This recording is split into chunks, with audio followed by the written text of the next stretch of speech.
অনেক দিন থেকে আমার একটা পাহাড় কেনার শখ, কিন্তু পাহাড় কে বিক্রি করে তা জানি না। যদি তার দেখা পেতাম দামের জন্য আটকাতো না। আমার নিজস্ব একটা নদী আছে, সেটা দিয়ে দিতাম পাহাড়টার বদলে।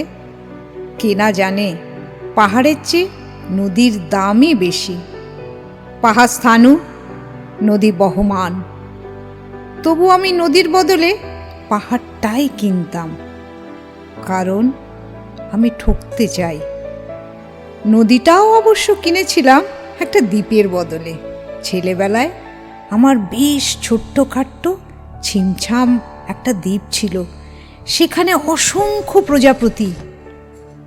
শৈশবে দ্বীপটা ছিল আমার বড় প্রিয়। আমার যৌবনে দ্বীপটি আমার কাছে মাপে ছোট লাগলো। প্রবাহমান ছিপছিপে তন্বী নদীটি বেশ পছন্দ হলো আমার। বন্ধুরা বলল, ওইটুকু একটা দ্বীপের বিনিময়ে এত বড় একটা নদী পেয়েছিস, খুব জিতেছিস তো মায়েরি। তখন জয়ের আনন্দে আমি বিহ্বল হতাম। তখন সত্যিই আমি ভালোবাসতাম নদীটিকে। নদী আমার অনেক প্রশ্নের উত্তর দিত, যেমন, বলো তো আজ সন্ধ্যেবেলা বৃষ্টি হবে কি না। সে বলতো, আজ এখানে দক্ষিণ গরম হাওয়া। শুধু একটা ছোট্ট দ্বীপে বৃষ্টি, সে কি প্রবল বৃষ্টি, যেন একটা উৎসব। আমি সেই দ্বীপে আর যেতে পারি না।